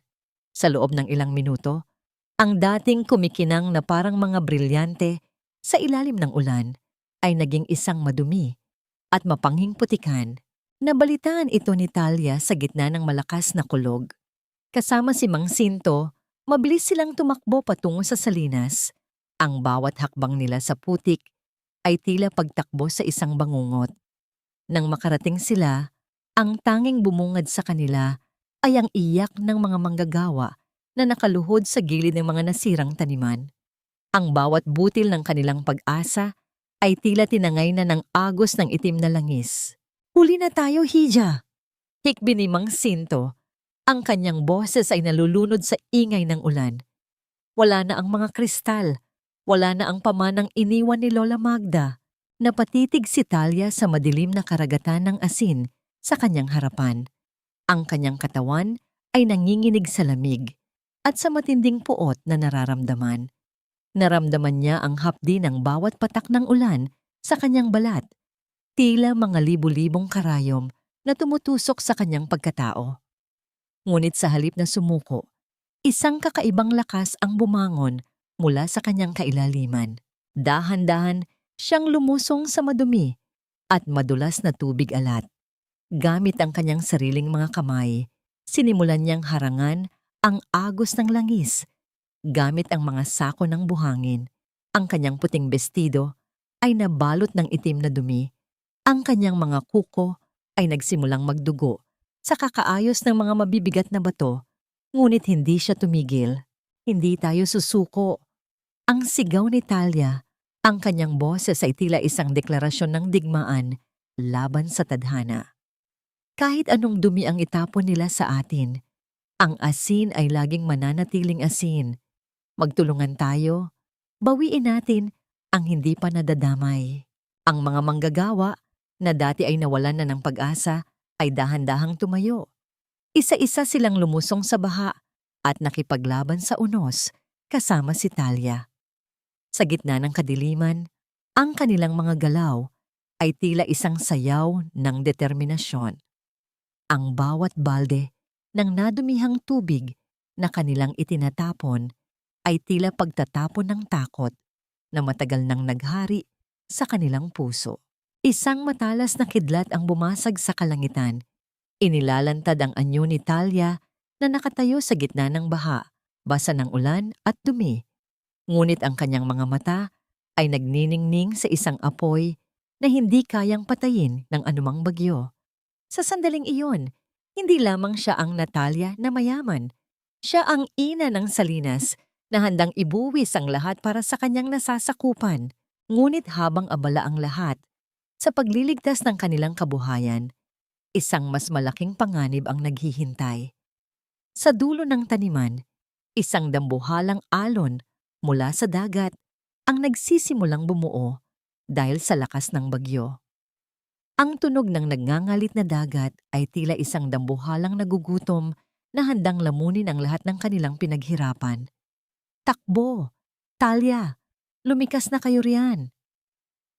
Ang sigaw ni Mang Sinto mula sa malayo habang itinuturo ang papalapit na dambuhalang alon. Napalingon si Talia, ang kanyang mga mata ay nanlaki sa harap ng paparating na kamatayan.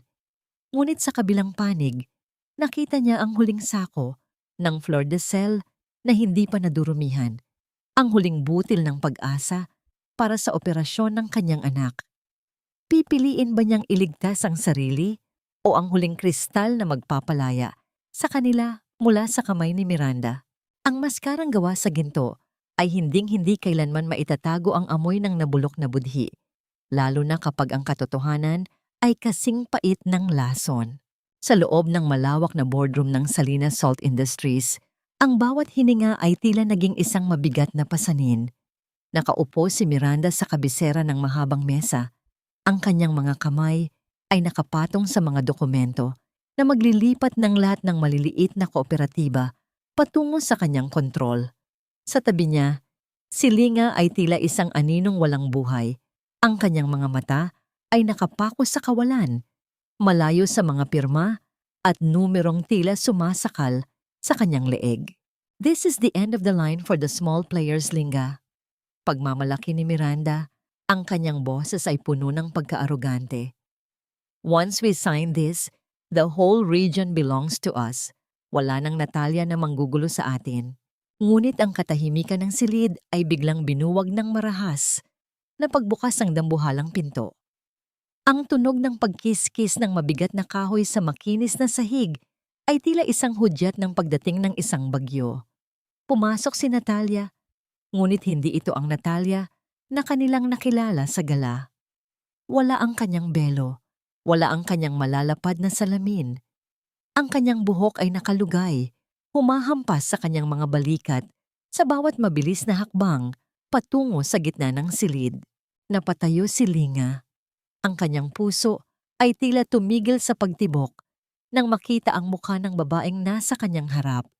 Ang bawat kurba ng mukha, ang hugis ng mga mata, at ang matikas na panga.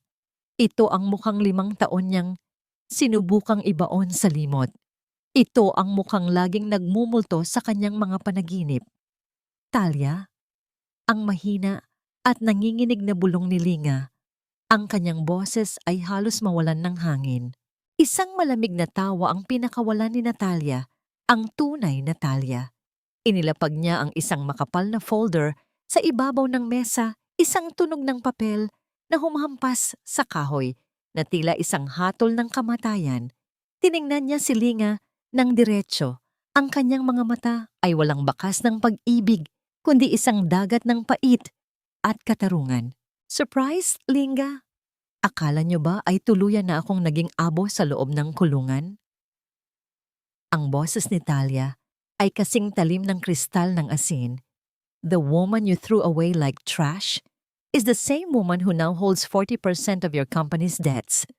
Ang lupang tinatayuan niyo. Binili ko na ang sanglan niyan sa bangko kahapon lang. Namuti ang mukha ni Miranda. Ang kanyang mga labi ay nanginginig sa galit habang nakatitig kay Talia. You! You dirty prisoner! How dare you show your face here? Security! Paalisin ang babaeng ito. Maupo ka, Miranda. Ang utos ni Talia. Ang kanyang boses ay may awtoridad na tila nagpako kay Miranda sa kanyang upuan. Ang security na tinatawag mo, sila ang mga taong binayaran ko para protektahan ang mga manggagawang sinasaktan nyo. Ngayon, ako naman ang magpapapirma sa inyo. Inilabas ni Talia ang isang dokumento mula sa folder, ang kasunduan, para sa pagbabalik ng lahat ng lupain sa mga manggagawa at ang formal na pag-amin sa pagsasabotahe sa kooperatiba. Kinuha rin niya ang isang luma at lukot na papel, ang dokumento ng paglilipat ng kustodya ni Toby, na sa pilitang ipinapirma sa kanya sa loob ng bilangguan. Ngayon, Linga Miranda, pipirmahan niyo ito o lahat ng ebidensya ng inyong mga iligal na transaksyon at ang pagpatay sa aking mga pangarap ay mapupunta sa korte bago lumubog ang araw. Wika ni Talia, habang ang bawat salita niya ay tila isang dagok sa dibdib ng dalawa. Napatingin si Linga sa mga dokumento, pagkatapos ay kay Talia. Ang pagsisisi ay mababanaag sa kanyang mga mata. Isang huling pagtatangka na humingi ng tawad sa pamamagitan ng titig. Ngunit bago pa siya makapagsalita, tumayo si Miranda at hinablot ang mga papel. Pinunit-punit ito sa harap ni Talia na parang isang nag-aalburutong bulkan. Hinding-hindi ko pipirmahan yan. Akala mo ba ay nanalo ka na? Ang sigaw ni Miranda. Ang kanyang mga mata ay nanlilisik sa puot. Linga, huwag kang makinig sa kanya. Isang tawag ko lang, mawawala ang batang yon sa Salinas, Samos. If I can't have this empire, then you will never have your son back, Talia. Ang katahimikan sa silid ay naging nakabibingi. Ang bawat tibok ng puso ni Talia ay tila isang babala ng isang darating na panganib. Ang banta ni Miranda ay tila isang matalim na kutsilyo na itinutok sa leeg ng kanyang kaisa-isang hiyas. Anong sinabi mo? Bulong ni Talia, ang kanyang kamao ay mahigpit na nakakuyom hanggang sa mabaon ng kanyang mga kuko sa kanyang palad. Ngumiti si Miranda ng may kasamaan, isang ngiting tila galing sa kailaliman ng impyerno. Isang mensahe lang sa mga tauhan ko at dadalhin nila si Toby sa lugar na hinding-hindi mo matatagpuan. Subukan mong lumapit sa amin at hinding-hindi mo na muling makikita ang anak mo kahit ang anino man lang niya. Napatigil ang mundo ni Talia. Ang tagumpay na abot kamay na sana niya ay biglang nabahira ng takot para sa buhay ng kanyang anak. Ang bawat kristal ng asin sa kanyang paligid ay tila nagsimulang mabasag. Susugal ba siya para sa katarungan o bibigay siya sa pananakot ng isang babaeng wala nang mawawala? Ang bawat tibok ng puso ng isang ina ay isang panalangin na kasing lakas ng dagundong ng dagat, lalo na kapag ang kanyang kaisa-isang hiyas ay nasa bingit ng panganib. Ang hangin sa itaas ng bangin ng Salinas ay humahagupit ng may kakaibang bagsik, tila nakikiramay sa nagngangalit na emosyon sa paligid. Ang lupa rito ay hindi gawa sa matibay na bato, kundi sa mga kristal ng asin na unti-unting natutunaw dahil sa ambon, kaya bawat hakbang ay mapanganib at madulas. Sa dulo ng bangin, nakatayo si Miranda. Ang kanyang buhok ay gulo-gulo, ang kanyang mamahaling gown ay punit-punit na, at ang kanyang mga mata ay naniningkit sa isang uri ng kabaliwan na tanging ang isang taong nawalan ng lahat ang makararanas. Sa kanyang mga bisig, mahigpit niyang yakap si Toby habang tahimik itong umiiyak. Nanginginig ang maliit nitong katawan at ang kanyang mumunting mga kamay ay desperadong nakakapit sa damit ng babaeng minsang nagdulot sa kanya ng takot at lungkot. Sa sandaling iyon, mas lalong dumurog ang puso niya dahil kahit nasaktan ng paulit-ulit, isang bata pa rin si Toby na naghahanap ng pagmamahal at pag-aaruga. Miranda, parang awa mo na. Bitawan mo ang anak ko. Ako na lang ang kunin mo. Huwag lang si Toby. Ang sigaw ni Talia. Ang kanyang boses ay nanginginig sa takot at pagmamakaawa. Nakaluhod siya sa madulas na lupa. Ang kanyang mga kamay ay nakaabot. Pilit na inaabot ang distansyang tila milya-milya ang layo. Isang matalas na tawa ang pinakawalan ni Miranda. Isang tunog na mas masakit pa sa hagupit ng hangin. Justice? Gusto mo ng justice, Talia? Inagaw mo sa akin ang kumpanya. Inagaw mo sa akin ang respeto ng mga tao. Ngayon, kukunin ko sa iyo ang tanging dahilan kung bakit ka pa humihinga. Sa likuran ni Talia, dumating si Linga na hingal. Ang kanyang mukha ay puno ng pagsisisi habang nakatingin sa kanyang asawa at sa kanyang anak. Miranda, tama na. Bitawan mo si Toby. Ako ang may kasalanan ng lahat, hindi si Talia, hindi ang bata. Parusahan mo ako, pero huwag silang dalawa. Huli na ang lahat, Linga. Singal ni Miranda, ang kanyang mga paa ay dahan-dahang umaatras patungo sa gilid ng bangin. Lahat kayo, pinagkaisahan niyo ako. Pinagmukha niyo akong kontrabida sa sarili kong kwento.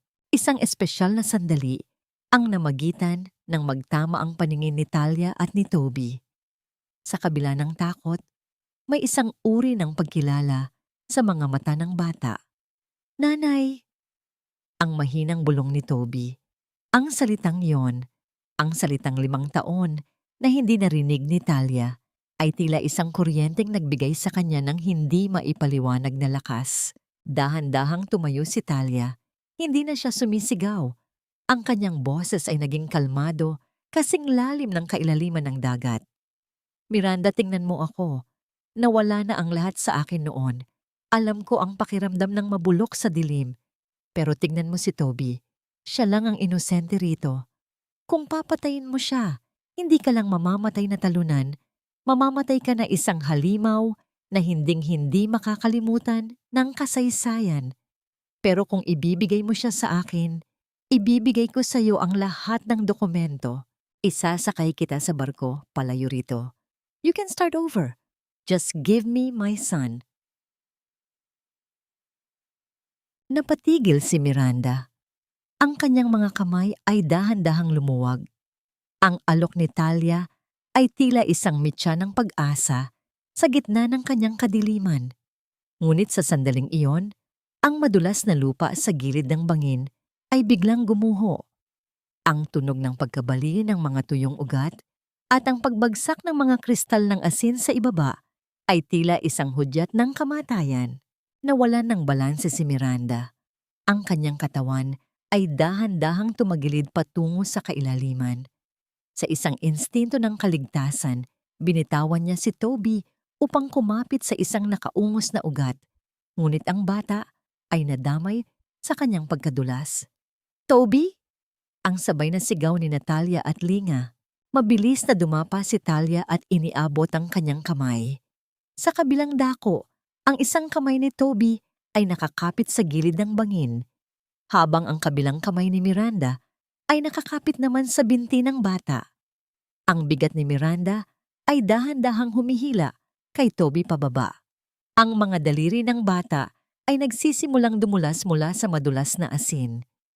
"Talia, tulungan mo ako." Ang sigaw ni Miranda.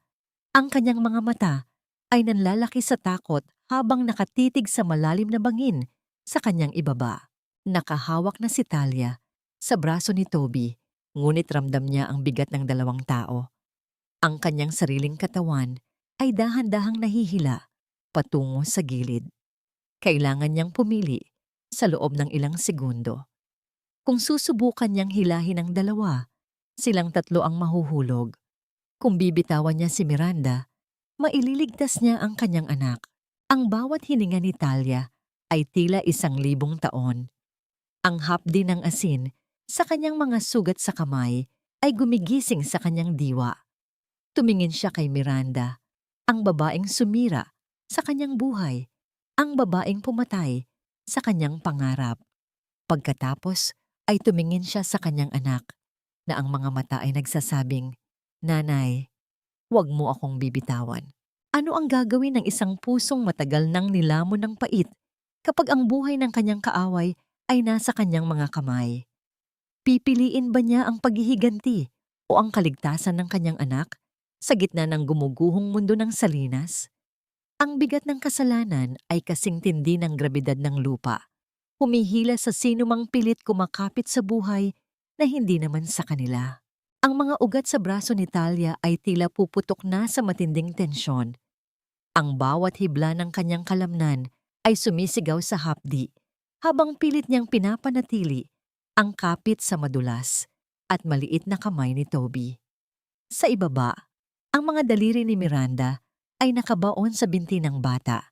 Ang kanyang mukha ay balot ng malinis na lagim. Ang takot ng isang taong alam na ang impyerno ay nakangangana sa kanyang paanan. "Talia! Huwag mo akong bibitawan! Maawa ka!" Ang huling pagsusumamo ni Miranda, ang kanyang boses ay nanginginig at puno ng kawalan ng pag-asa. Tiningnan ni Talia ang babaeng sumira sa kanyang pangarap, ang babaeng naging sanhi ng pagkamatay ng kanyang sanggol sa loob ng bilangguan, at ang dahilan kung bakit naging alila ang kanyang kaisa-isang anak. Sa isang saglit, ang puot ay tila naging isang malakas na bulong sa kanyang isipan na nagsasabing bitawan na ang lahat. Ngunit nang makita niya ang mukha ni Toby, ang mukha ng batang hindi dapat mamuhay na may dalang dugo sa kanyang mga alaala, alam ni Talia ang dapat niyang gawin. Lingga, kunin mo si Toby. Ang sigaw ni Talia habang ang kanyang kabilang kamay ay pilit na inaabot ang laylayan ng damit ni Miranda para subukang hilahin ito paitaas. Mabilis na dumapa si Linga at naabot ang kabilang braso ng bata. Sa tulong ni Linga, nagawa nilang maiangat ng bahagya si Toby. Ngunit ang lupa sa gilid ng bangin ay tuluyan ng bumigay. Ang tunog ng pagguho ng malalaking tipak ng asin at lupa ay tila isang babala na wala ng oras. Sa isang marahas na paggalaw, ang binti ni Toby ay nadulas mula sa pagkakahawak ni Miranda. Isang mahabang sandali ang tila huminto ang lahat. Ang mga mata ni Miranda ay nagtagpo sa mga mata ni Talia sa huling pagkakataon. Walang galit sa mga mata ni Talia, tanging isang malalim na pagod at ang pagkilala sa katarungan ng tadhana. Ang pagkakahawak ni Miranda sa hangin ay tila isang sayaw ng kawalan hanggang sa ang kanyang anyo ay tuluyan ng nilamon ng kadiliman ng kailaliman. Walang narinig na anumang tunog ng pagbagsak, tanging ang hagupit ng hangin na tila naglilinis sa dumi ng salinas. Sa itaas, gamit ang huling natitirang lakas, nahila ni Natalia at Linga si Toby paitaas sa ligtas na bahagi ng lupa. Mabilis na niyakap ni Talia ang kanyang anak. Ang kanyang mga hikbi ay humahalo sa bawat paghinga ng bata. Ang init ng katawan ni Toby ay ang tanging kumpirmasyon na tapos na ang bangungot. Nanay, nanay, ang paulit-ulit na tawag ni Toby. Ang kanyang maliliit na kamay ay mahigpit na nakapulupot sa leeg ni Talia na tila ayaw na itong pakawalan kailanman. Nakatayo sa tabi nila si Linga. Ang kanyang mukha ay basang-basa ng luha. Akma siyang lalapit upang hawakan ang mag-ina, ngunit napatigil siya nang makita ang matigas at malamig na titig ni Talia. Ang pagpapatawad ay hindi isang bagay na ibinibigay dahil lamang sa isang sandali ng kabayanihan. Ito ay isang mahabang proseso na marahil ay hindi na kailanman mangyayari sa pagitan nila. Umalis ka na, Linga. Ang mahinahon ngunit matatag na wika ni Talia. Nakuha mo na ang buhay na gusto mo. Ngayon, hayaan mo kaming buuin ang buhay na ninakaw nyo. Hindi nagtagal. Ang mga ilaw ng sasakyan ng mga awtoridad ay nagsimulang tumanglaw sa paligid. Ang tunog ng mga yabag ng mga pulis at ang bulungan ng mga tao sa malayo ay nagsilbing hudyat ng pagtatapos ng gabi. Inalalayan ng mga tauhan ni Talia ang mag-ina pababa ng bangin. Ang bawat hakbang ni Talia ay tila mas magaan na ngayon. Tila ang bawat butil ng asin sa salinas ay naging saksi sa kanyang tagumpay. Hindi lamang laban sa kanyang mga kaaway, kundi laban sa puot na muntik nang lumamon sa kanyang kaluluwa.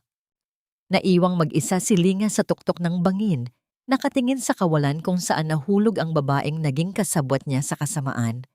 Ang kanyang kayamanan ay wala na. Ang kanyang pamilya ay nawala na.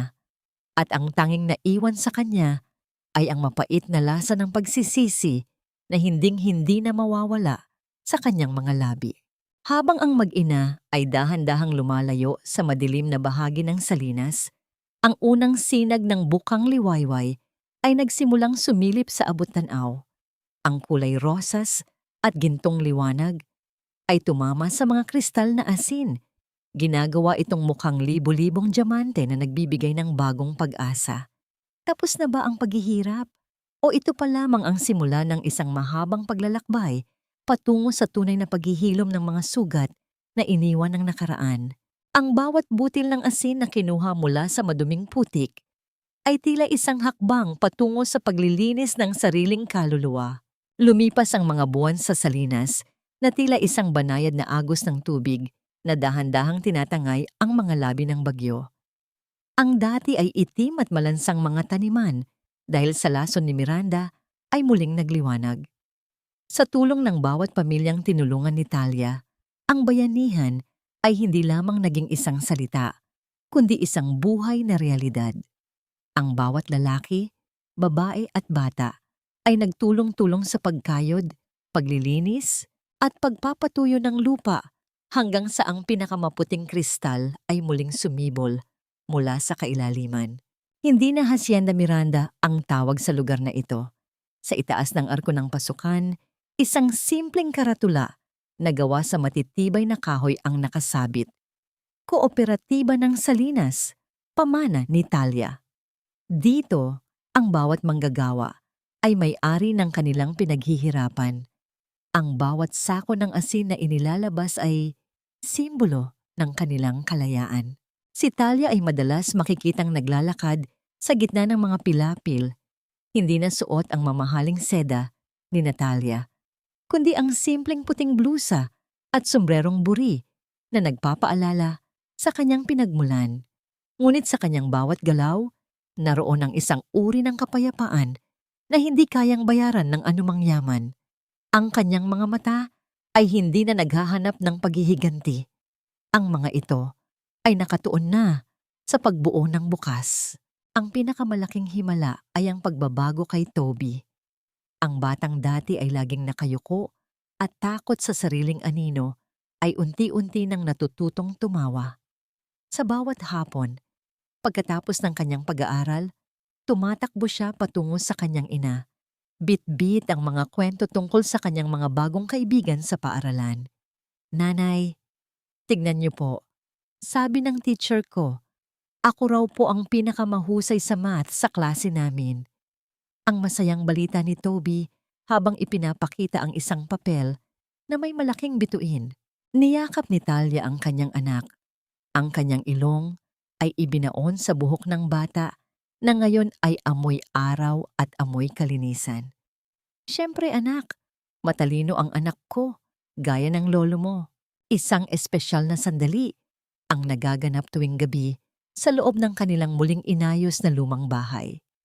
Sa harap ng altar ng pamilya, kung saan nakalagay ang mga larawan ng kanyang mga magulang at isang maliit na ukit para kay Lola Magda, nag-aalay sila ni Toby ng isang munting platito ng pinakapurong asin.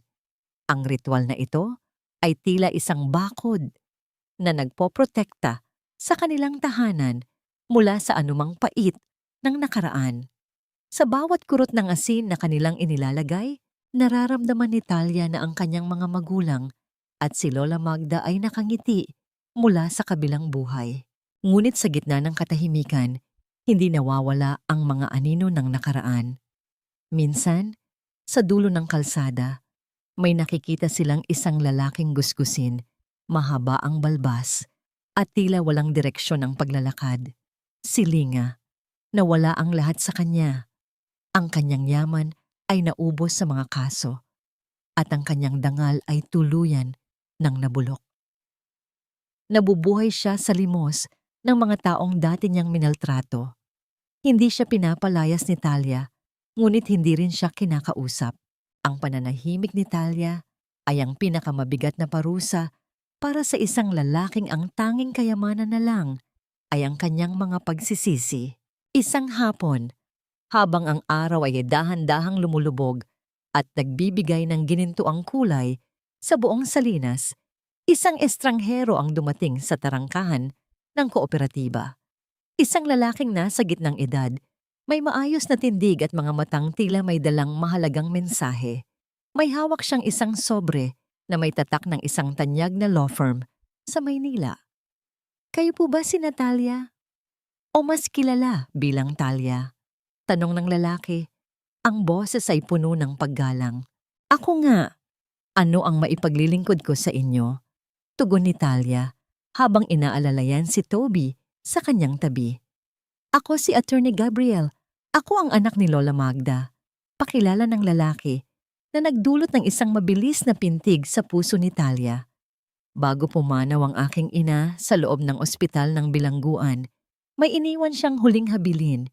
Hindi lamang ito tungkol sa mga lupain, kundi tungkol sa isang lihim na magbabago sa tingin mo sa iyong buong pagkatao. Inabot ni Gabriel ang sobre kay Talia. Ang tunog ng pagpunit ng papel ay tila kasing lakas ng isang kulog sa gitna ng katahimikan ng hapon. Sa loob ng sobre ay may isang luma at nanilaw na dokumento at isang sulat na may sulat kamay ni Lola Magda. Habang binabasa ni Talia ang unang mga linya, ang kanyang mga kamay ay nagsimulang manginig. Ang lihim na itinago ng maraming dekada ay dahan-dahang nabubunyag, isang katotohanang mag-uugnay sa kanyang dugo at sa lupang salinas sa paraang hindi niya kailanman naisip. "Nanay, bakit po kayo umiiyak?" tanong ni Toby. Ang kanyang munting kamay ay humahawak sa braso ni Talia. Hindi nakasagot si Talia. Tiningnan niya ang malawak na puting kristal ng asin sa kanyang paligid. Ang bawat butil ay tila nagbago ng kahulugan. Ang katarungang kanyang ipinaglaban ay tila simula pa lamang ng isang mas malaking tadhana. Ang bawat butil ng asin na kumikinang sa ilalim ng araw ay tila mga saksi sa isang kwentong nagsimula sa luha at nagtatapos sa liwanag. Ang araw ng pista ng asin ay dumating sa salinas na may dalang kakaibang sigla. Ang buong bayan ay nababalutan ng mga dekorasyong kulay puti at asul, sumasagisag sa dagat at sa biyayang ibinibigay nito. Ngunit sa likod ng masayang ingay ng mga banda at tawanan ng mga tao, si Talia ay nakatayo sa harap ng malawak na bintana ng kanyang bagong opisina. Hawak pa rin ang liham ni Lola Magda. Ayon sa liham at sa mga dokumentong dala ni Attorney Gabriel, si Lola Magda ay hindi lamang isang matandang bilanggo. Siya ang tunay na tagapagmana ng buong lupain ng Salinas bago ito nakawin ng pamilya ni Miranda sa pamamagitan ng pandaraya sa mga titulo noong unang panahon. Ang mas masakit at masayang katotohanan, si Lola Magda ay ang nawawalang kapatid ng lolo ni Talia. Ang dugo ng mga tunay na hari at reyna ng Salinas ay nananalaytay sa mga ugat ni Talia. Ang kanyang paghihirap ay hindi isang aksidente. Ito ay isang paglalakbay patungo sa pagbawi ng isang kahariang matagal nang ninakaw. "Iha, handa na ang lahat sa labas," malumanay na wika ni Gabriel habang nakatayo sa may pinto. Tumingin siya kay Talia ng may pagmamalaki. "Ang aking ina ay hindi nagkamali sa pagpili sa iyo. Ikaw ang kristal na hinubog ng pinakamatinding init." Humarap si Talia. Suot ang isang marangal na Filipiniana na gawa sa hinabing tela mula sa mga lokal na manggagawa. Wala na ang pait sa kanyang mukha. Tanging ang isang uri ng dignidad na tila isang baluting hindi na kailanman mabubutas. Kinuha niya ang kamay ni Toby at dahan-dahang lumabas patungo sa entablado sa gitna ng plaza. Nang tumuntong si Talia sa entablado, ang buong Salinas ay natahimik. Libo-libong mga manggagawa, mga pamilya at mga bata ang nakatingin sa kanya. Sa isang sulok, sa pinakamalayong bahagi ng karamihan, nakita ni Talia ang isang pamilyar na anyo. Si Linga. Nakatayo ito sa ilalim ng isang puno, marumi ang suot at tila isang aninong unti-unti nang naglalaho. Nagtama ang kanilang mga paningin. Walang galit na naramdaman si Talia, tanging isang malalim na pagkaawa sa isang lalaking pinili ang ginto kaysa sa tunay na kayamanan. Mabilis na nag-iwas ng tingin si Linga at dahan-dahang tumalikod, lumalakad palayo, patungo sa kadiliman ng kalsada. Dala ang bigat ng pagsisising habang buhay niyang papasanin. Kinuha ni Talia ang mikropono. Ang kanyang boses ay umalingaw-ngaw sa buong bayan, kasing linaw ng tunog ng mga kampana. Ang asin ay hindi lamang pampalasa sa ating pagkain. Simula ni Talia, ang kanyang boses ay puno ng emosyon. Ito ay simbolo ng ating pagkatao. Gaya ng asin, dumaan tayo sa matinding init ng araw. Gaya ng asin, tayo ay nagmula sa tubig na maalat ng ating sariling mga luha. Ngunit tignan niyo tayo ngayon.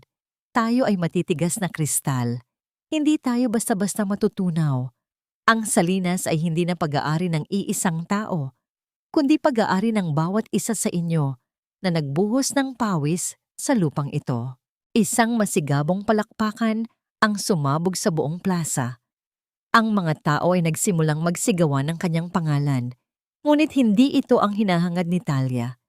Ay nangyari nang lumapit sa kanya ang isang matandang babae, ang asawa ni Mang Tasyo, at iniabot sa kanya ang isang maliit na baso ng tubig na may hinalong asin. Inom ito ni Talia, isang simbolo ng kanyang panunumpa na hinding-hindi niya tatalikuran ang kanyang pinagmulan. Sa gitna ng pagdiriwang, dahan-dahang lumubog ang araw, nag-iiwan ng isang kulay ubeng liwanag sa abot tanaw. Tumingin si Talia sa langit at bumulong ng isang pasasalamat sa kanyang mga magulang at kay Lola Magda. Ang bawat butil ng asin sa salinas ay tila kumislap bilang sagot. Niyakap ni Toby ang kanyang ina sa bewang. "Nanay, masaya na po ba kayo?" Ngumiti si Talia, isang nangiting kasing tamis ng tagumpay at kasing linis ng kristal. "Higit pa sa masaya, anak, tayo ay malaya na." Ang salinas ay muling naging puti, hindi dahil sa dumi ng kasakiman, kundi dahil sa liwanag ng katarungan. Ang bawat kristal ay may kwento, at ang kwento ni Talia ay mananatiling nakaukit sa bawat alon at bawat hangin ng salinas habang buhay. Ang alat ng nakaraan ay hindi na isang laso na sumusugat sa ating puso, kundi isang pampalasa na nagbibigay ng halaga sa bawat tamis ng kasalukuyan. Lumipas ang 10 taon sa salinas.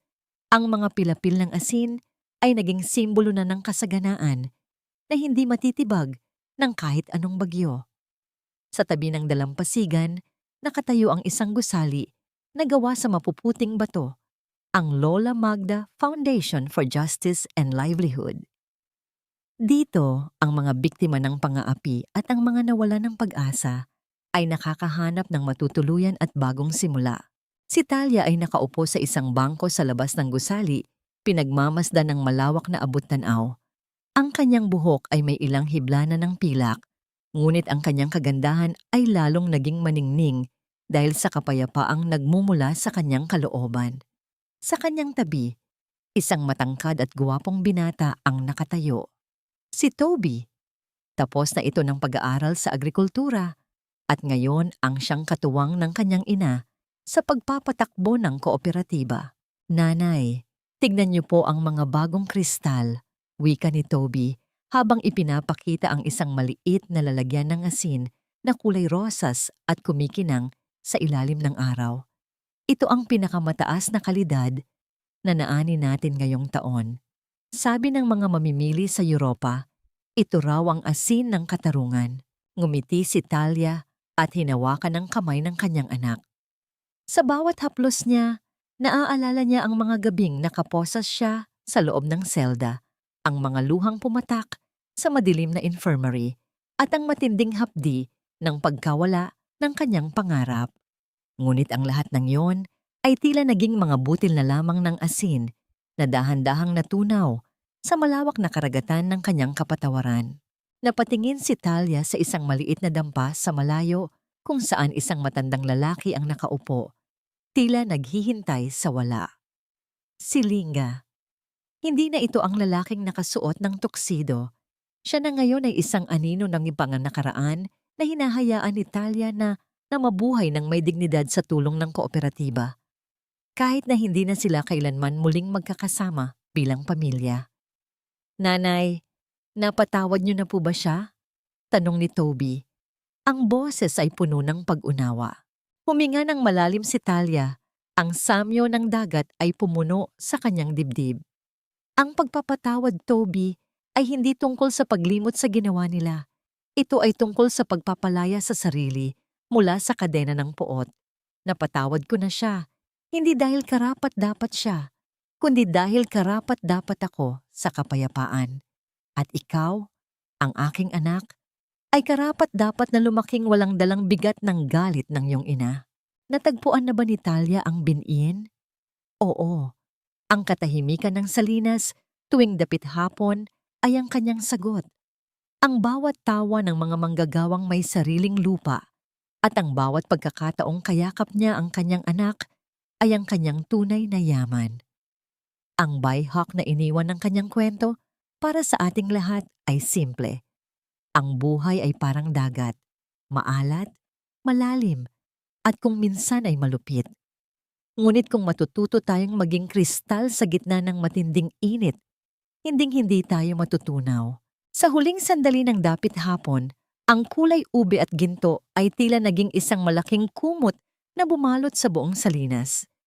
Ang bawat butil ng asin sa lupa ay kuminang ng huli, bago ang pagsapit ng gabi, tila isang huling pamamaalam at pangako ng isang mas maliwanag na bukas. Ang kwento ni Talia ay hindi lamang isang kwento ng paghihiganti. Ito ay isang awit ng muling pagkabuhay. Mula sa putik, mula sa lason, at mula sa pait, ang pinakamaputing kristal ay muling sumibol. At habang may dagat at may araw, ang salinas ay mananatiling saksi sa kapangyarihan ng isang pusong tumitibok para sa katarungan at pag-ibig.